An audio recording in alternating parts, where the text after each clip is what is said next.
السلام علیکم ورحمۃ اللہ وبرکاتہ. نعوذ باللہ من شرور انفسنا ومن سیئات اعمالنا. اعوذ باللہ من الشیطان الرجیم. بسم اللہ الرحمن الرحیم. وما امروا الا ليعبدوا الله مخلصین له الدین. ان الذین آمنوا اشد حبا للہ. قال رسول اللہ صلی اللہ علیہ وسلم انما الاعمال بالنیات وانما لکل امرئ ما نوى. صدق اللہ العلی العظیم. اللہ تعالیٰ قرآن پاک میں فرماتے ہیں، یہ سورہ زمر کی آیت کا حصہ ہے، کہ تم جو عمل بھی کرو اپنے اس عمل کو اللہ کے لیے خالص کر لو. ایک اور جگہ فرمایا کہ مومن تو دراصل وہ لوگ ہوتے ہیں جو انتہائی شدت کے ساتھ اللہ سے محبت کرتے ہیں.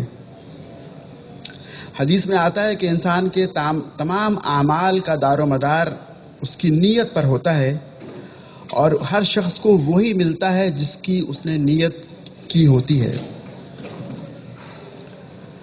عزیز بھائیوں اور بزرگوں، نوجوانوں، آج امام صاحب نے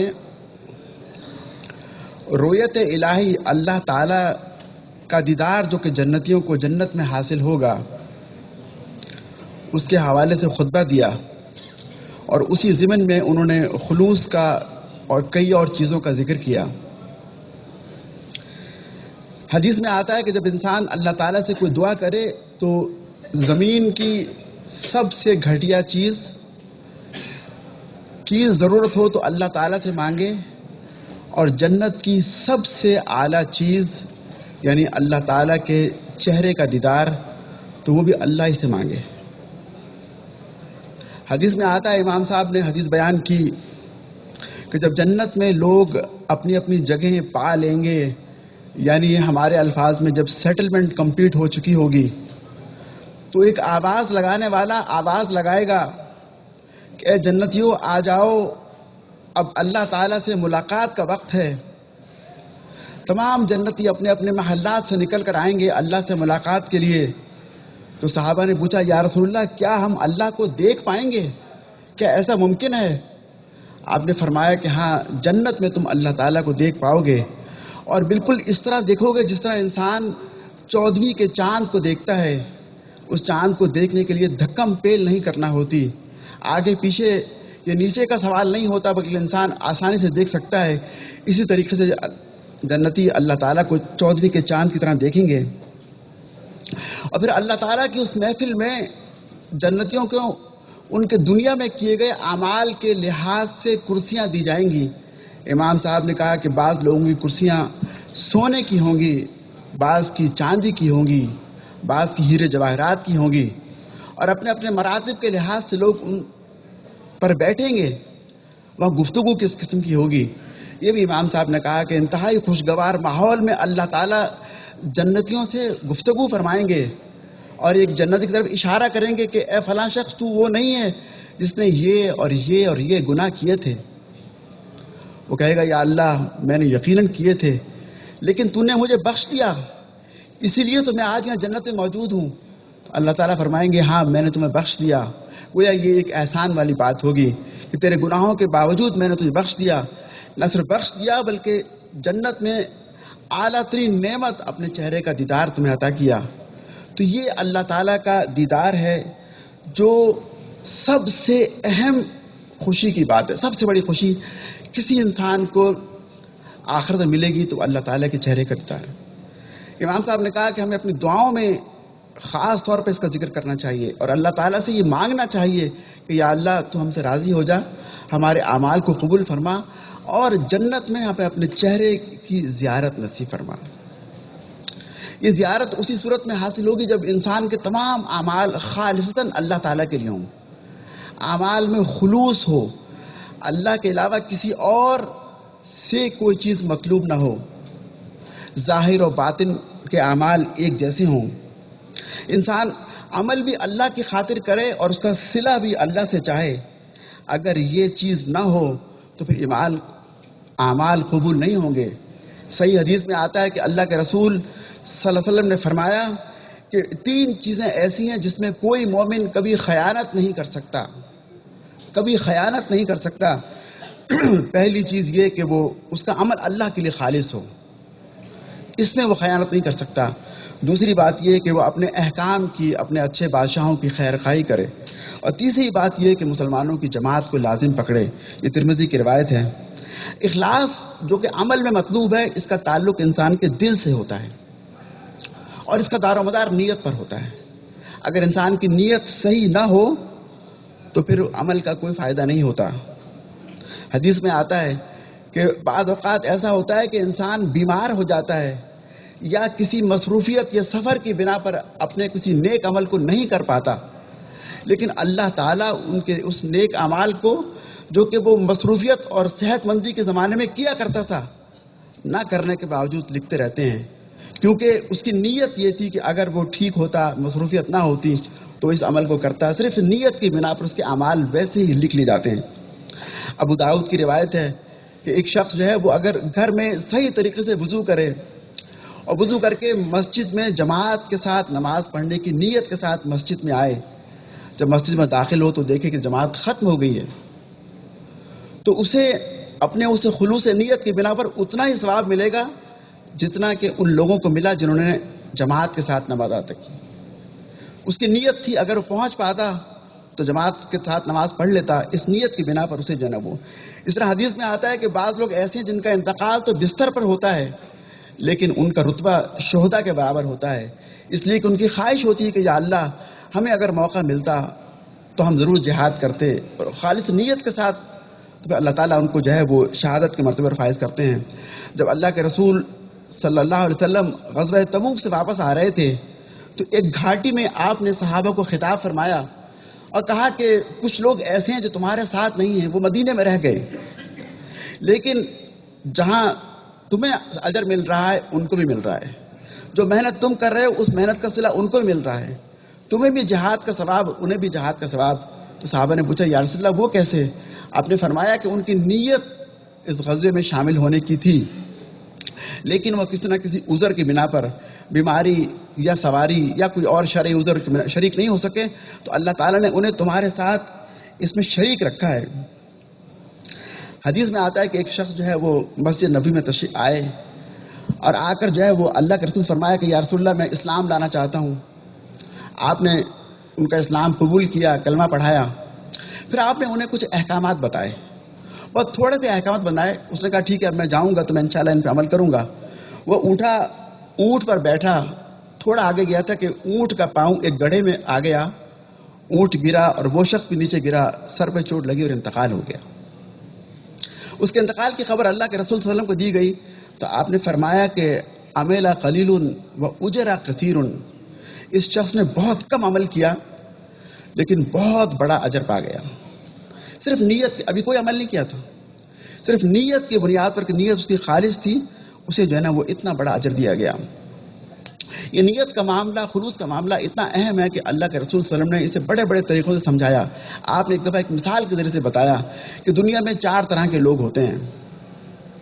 یہ حدیث ہے، پہلی طرح کے لوگ وہ ہیں جن کو اللہ تعالیٰ نے مال بھی دیا اور علم بھی دیا، وہ اپنے علم کی بنیاد پر اپنے مال کو خلوص نیت کے ساتھ خرچ کرتے ہیں، صلہ رحمی کرتے ہیں، فقراء اور مستحقین کو دیتے ہیں۔ یہ بڑے بہترین لوگ ہیں جن کو علم بھی ملا اور مال بھی ملا۔ پھر آپ نے فرمایا دوسری قسم کے لوگ وہ ہوتے ہیں جنہیں صرف علم ملا، مال نہیں ملا۔ اگر وہ یہ نیت کریں کہ یا اللہ اگر ہمیں مال بھی ملا ہوتا تو ہم تیرے راستے میں اس مال کو بھی خلوص کے ساتھ خرچ کرتے، تو آپ نے فرمایا کہ یہ لوگ بھی بہترین لوگ ہیں۔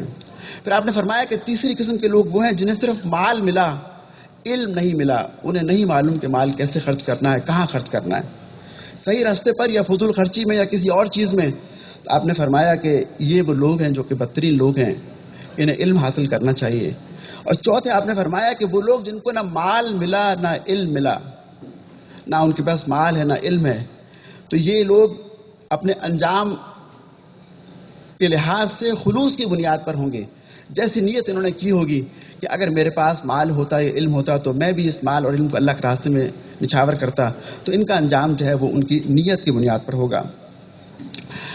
حدیث میں آتا ہے کہ اخلاص سے انسان کو بڑے فائدے حاصل ہوتے ہیں۔ دل کا اطمینان، ہم سب دل کا اطمینان چاہتے ہیں، دل کا اطمینان انسان کو اخلاص سے حاصل ہوتا ہے۔ اللہ تعالیٰ ہدایت میں اضافہ کرتے ہیں، تھوڑے عمل پر بہت زیادہ اجر مل جاتا ہے اور انسان کی دعائیں قبول ہوتی ہیں۔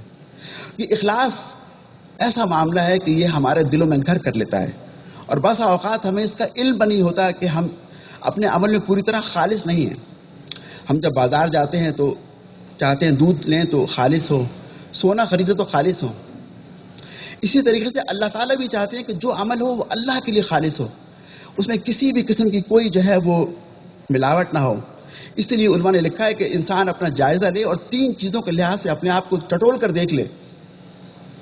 وہ جو حدیث میں آتا ہے نا کہ اللہ تعالیٰ کسی بندے کے جسم اور مال کو نہیں دیکھتا، اس کے دل کو دیکھتا ہے، دل کتنا خالص ہے۔ تو انسان اپنے دل کا جائزہ لیتا رہے۔ اور 3 چیزیں ایسی ہیں جو بڑی تباہ کن ہیں۔ ایک حب جاہ سمراجی کہ لوگ مجھے اہمیت دیں، میں ایسے نیک اعمال کروں، ایسے کام کروں کہ لوگوں کی نظر میں اچھا بن جاؤں، لوگ سمجھیں کہ یہ تو بہت عابد و زاہد شخص ہے۔ دوسرا یہ کہ میں دنیا میں کوئی رتبہ حاصل کرنے کے لیے نیک عمل کروں، آفس کے اندر جو ہے نا وہ اپنے نیک اعمال کو بیان کروں، بتاؤں تاکہ میری ترقی ہو، لوگ سمجھیں کہ یہ کام بھی صحیح کر رہا ہے اور نیک بھی ہے، نمازی بھی ہے۔ تو اس بنیاد پر انسان کا عمل ہو۔ اور تیسرا یہ کہ وہ چاہے کہ لوگ اس کی تعریف کریں، لوگ اس کی شان میں قصیدے پڑھیں، اسے بڑا اچھا کہیں۔ تو یہ 3 چیزیں ایسی ہیں جو کہ انسان کے دل میں اتر آتی ہیں اور انسان کے عمل کو ملاوٹ زیادہ کر دیتی ہیں۔ تو ان سے جو ہے وہ بچنے کی اور اپنا جائزہ لینے کی ضرورت ہے۔ حدیث میں آتا ہے، مسلم کی روایت ہے کہ اللہ کے رسول صلی اللہ علیہ وسلم نے فرمایا کہ اللہ کو وہ بندہ پسند ہے جو تقی ہو، جو غنی ہو، جو خفی ہو۔ تقی ہو یعنی جو اللہ سے ڈرنے والا ہو، اپنے اعمال کو خالص اللہ کے لیے کرے۔ جو غنی ہو، جو بندوں سے بے نیاز ہو، بندوں سے کسی چیز کا تقاضا نہ کرے، صرف اللہ سے مانگے۔ جوتی کا تسمہ اور نمک اور کائنات کی سب سے بڑی چیز، ہر چیز اللہ تعالیٰ سے مانگے بندوں کے سامنے۔ اس لیے علماء نے لکھا ہے کہ اگر کسی کو کوئی احتاج ہو، کسی سے کوئی قرض لے رہا ہے یا ویسے مانگ رہا ہے، تو اس کے سامنے گڑ گڑائے نہ، روئے نہ۔ وہ شخص دیتا ہے تو لے لے، نہ دے تو کسی اور کو دیکھ لے۔ رونا، گڑ گڑانا یہ خاص اللہ تعالیٰ کے لیے مخصوص ہے۔ تو اس سے بڑھ کر یہاں بتایا گیا کہ انسان غنی ہو، کسی اور دنیا میں کسی اور سے کوئی چیز مانگے، اور خفی ہو، چھپ کر نیکیاں کرنے والا ہو۔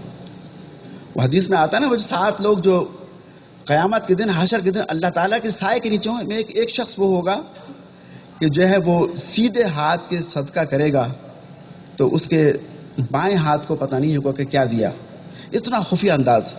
تو جو تقی ہو، جو غنی ہو اور جو خفی ہو، ایسے لوگوں کو اللہ تعالیٰ پسند کرتے ہیں۔ عبداللہ بن مبارک امیر المومنین فی الحدیث کہا کرتے تھے کہ جو شخص جو ہے وہ اخلاص کے بغیر خالی عمل کر رہا ہے تو اسے بتا دو کہ اپنے آپ کو نہ تھکائے، کیونکہ اس کے اعمال قبول نہیں ہوں گے۔ اعمال تو ان کے قبول ہوتے ہیں جن کے ساتھ نیت ہو اور اخلاص ہو۔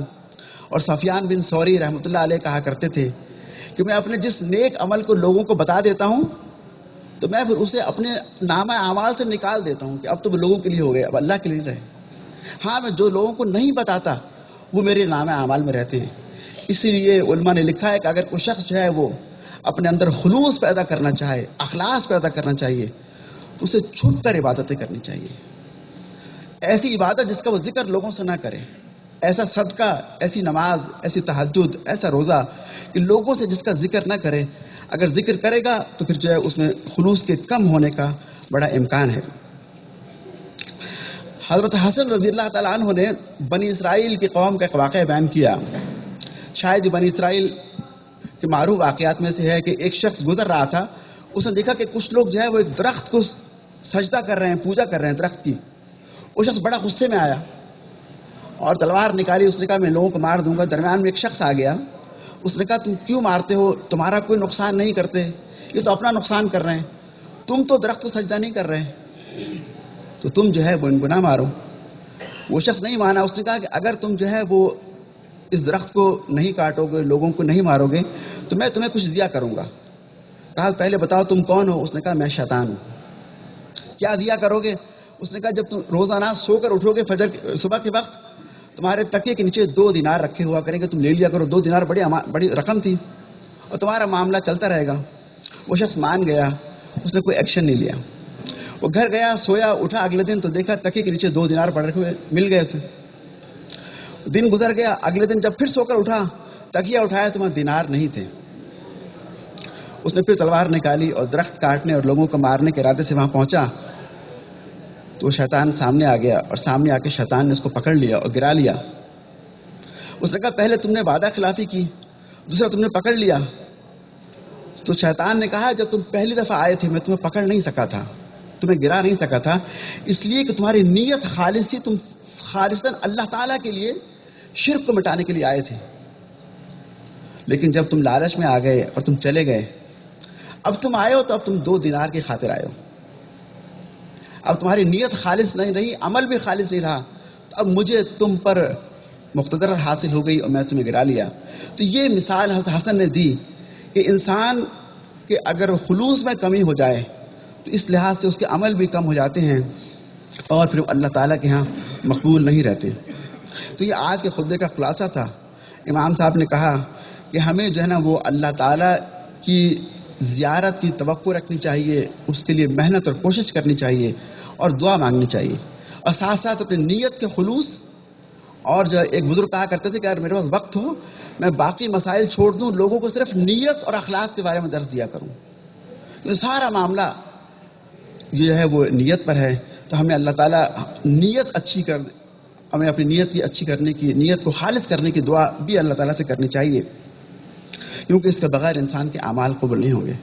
اور آخر میں امام صاحب نے ملک کی ترقی کے لیے، سلامتی کے لیے، خادم الحرمین شریفین کی صحت عافیت کے لیے، ان سے خیر کے کاموں کے لیے دعا کی. دعا ہے کہ اللہ تعالیٰ جو ہے ہمیں اخلاص سے نیت عطا فرمائے اور اس بنیاد پر ہمارے اعمال کو مقبول فرمائے. کیونکہ حدیث میں آتا ہے کہ فرشتے بعض لوگوں کے اعمال لے کر آئیں گے، وہ اعمال پہاڑوں کے برابر ہوں گے، لیکن اللہ تعالیٰ اسے اڑا دیں گے. فرشتے کہیں گے یا اللہ ہم نے خود یہ عمل ہوتے ہوئے دیکھا اور اسے لکھا اور لکھ کر تیرے حضور لے کر آئے ہیں. تو اللہ تعالیٰ فرمائیں گے فرشتوں تم اس کے اعمال کو دیکھ رہے تھے، میں اس کے دل کو دیکھ رہا تھا. اس کا دل جو ہے وہ اعمال کے ساتھ نہیں تھا، اور خلوص نیت کے بغیر اعمال جو ہے وہ پتھر کا ڈھیر ہیں. پتھر کا ڈھیر کتنا بڑا بھی ہو، کتنا بھی جو ہے وہ احد پہاڑ کے برابر ہو، لیکن اس کی ہیرے کے ایک چھوٹے سے ٹکڑے کے سامنے کوئی وقت نہیں ہوا کرتی. اگر ہمیں 2 آپشن ملیں تو ہم یقیناً ہیرے کو لیں گے، پتھر کے جو ہے پہاڑ کو نہیں لیں گے. تو یہی مثال اعمال کی ہے جو اخلاص کے بغیر کیے جائیں. دعا ہے کہ اللہ تعالیٰ ہمیں پرخلوص اور قابل مقبول اعمال کرنے کی توفیق عطا فرمائے. وآخر دعوانا الحمدللہ رب العالمین.